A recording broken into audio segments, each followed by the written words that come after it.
Could it be that your favourite podcaster has finally found what must be the most boring museum in the whole of Beijing?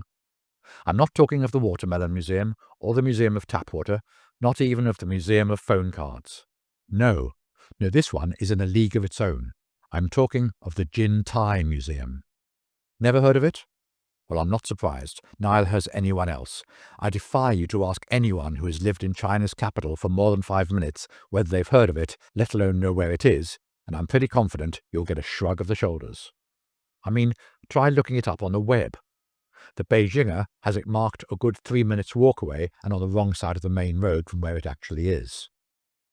City Weekend has it marked even further away, a good 5 minutes walk, and again on the wrong side of the main road. Places Online goes one better, a good 45 minutes walk away. But at the end of the day, I guess it doesn't really matter. You'd have to be pretty desperate to want to visit this museum, that's for sure. So why, you may be asking, am I going out of my way to see it? Well, it's like this. The Azerbaijan embassy, in the spirit of it being 20 years since they established diplomatic relations with China, decided to donate a sculpture of Nizami Ganjavi to their Chinese hosts. No, come on now, it's no use pretending you've never heard of Mr. Ganjavi. According to the Azerbaijan embassy blurb, the great Azerbaijan poet Nizami Ganjavi is one of the most brilliant masters of world literature. His masterpieces are the best achievements of artistic genius of mankind. The measure of Nizami's art and talent is so immense that he became a son of humanity.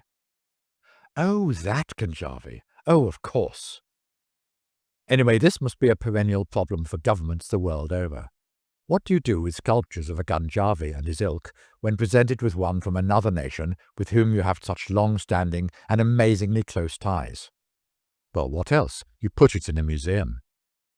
And so now you finally understand. Jin Tai appears to be one of those places in which Beijing can place such unwanted gifts and pretend to be pleased with what they've been given. Honour is satisfied all round, and everyone can carry on ignoring the place. Me? I was asked if I'd like to come along to the grand unveiling, meet some people and nibble a little something on the side. Who could refuse such an invitation? At the appointed hour, clutching a sheaf of assorted maps, I emerged from the 419 bus that has had the perspicacity to pick me up from right outside my place of work just a half hour previously. I see a line of ambassadorial cards with their flags straining on their masts in the icy wind, and follow them on the basis that they probably have a better idea where they're going. I meet an old friend who, like me, is shivering in the cold weather, and we go inside, where I'm introduced to more people. Around the reception room are pictures of, presumably, Azerbaijani sites and relics, though I don't see anyone looking at them the entire morning. The Azerbaijan embassy PR people are probably wondering why they even bothered to make the effort. A newfound Australian friend and I are offered glasses of Coke and 7-Up, which, in the absence of a nice hot coffee, are accepted. But the problem is where to place one's empty glasses once the beverages are suitably quaffed. A handy sideboard appears to be the best solution, though I read up later on the web that this is one of the museum's prized exhibits. We've hardly had time to swap visiting cards when there's a general call. Would everyone be pleased to go outside to witness the grand unveiling of the sculpture?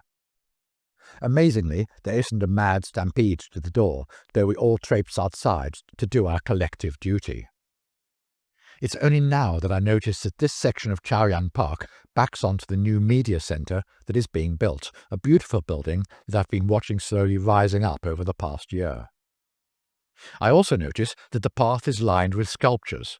Well, maybe lined is putting it a bit strongly, but there's certainly around half a dozen. There's one of the Mahatma. It was made by the director of the museum, Yuan Shikun, of whom more in a moment. Right now, though, the tension is mounting. Everyone is straining forward, lest they miss a single word of the proceedings. A spokesman for the Azerbaijani embassy reads a prepared statement, while one of the guests looks on in admiration. Actually, I discover a short while later he's a fellow ambassador of some other ex-Soviet republic.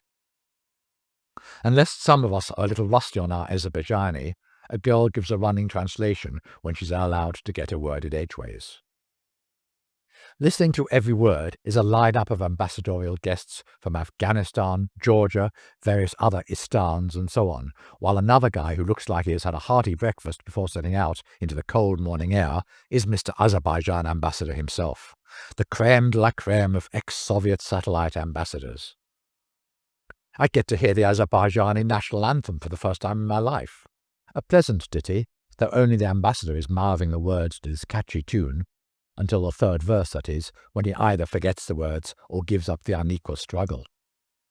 The Chinese anthem follows, and everyone stops talking and gives it the respect it undoubtedly deserves. The official translator girl sings along to it, obviously being well schooled in the lyric, without even looking at her prompt pad. As the inspiring words die away, a bevy of China's youth come to lay flowers at the base of the new sculpture, though why their mums never thought of equipping them with gloves on a day like this totally beats me. Naturally, everyone wants their picture taken with Ganjavi to record this momentous date in their diaries. It's now I'm able to get a closer look at the sculpture and discover that not only was he a great Azerbaijani poet, but he was a scholar and a thinker too. I make a mental note to alter the contents of my visiting cards next time they're due for a reprint. Brian Salter, broadcaster, journalist, scholar and thinker. It has a nice ring to it, don't you think?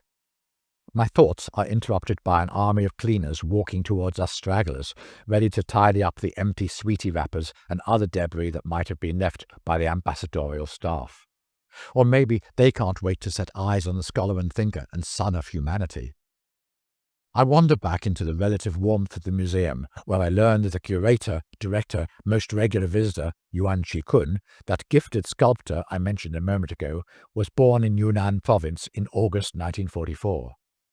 According to the blurb, he established the Jintai Art Museum in 1995, the first private-owned museum where over 100 international cultural exchange activities are held, praised by the Ministry of Foreign Affairs and Ministry of Culture.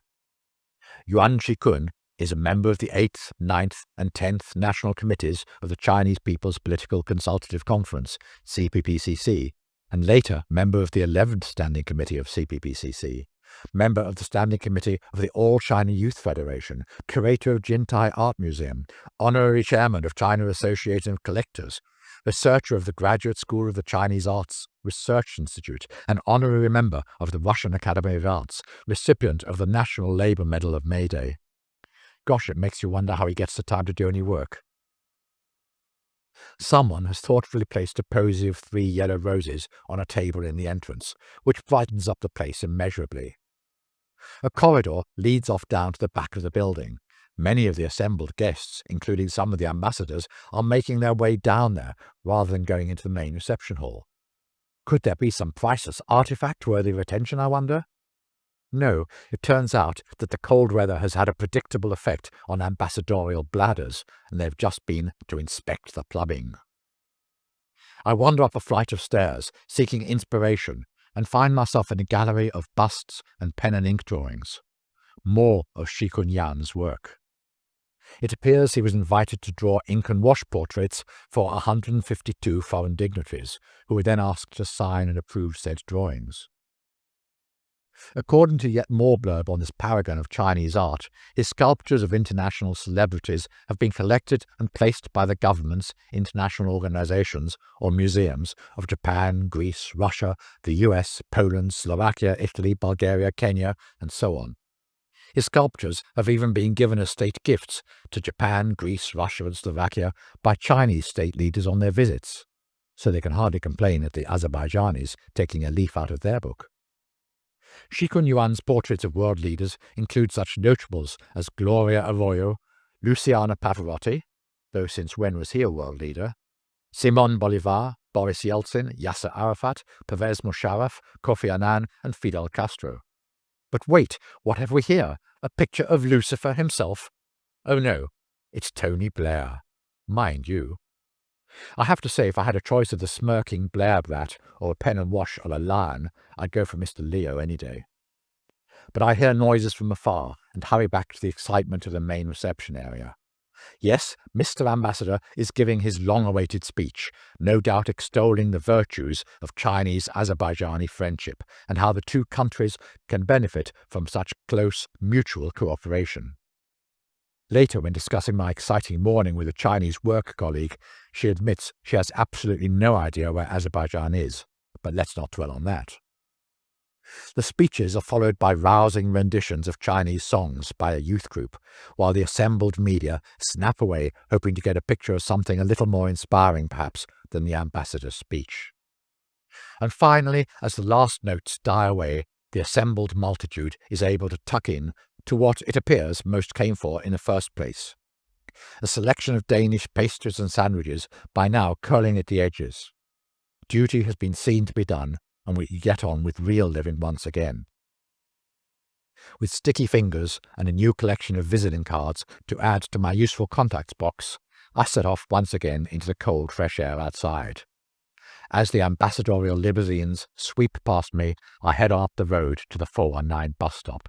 It's been a grand morning.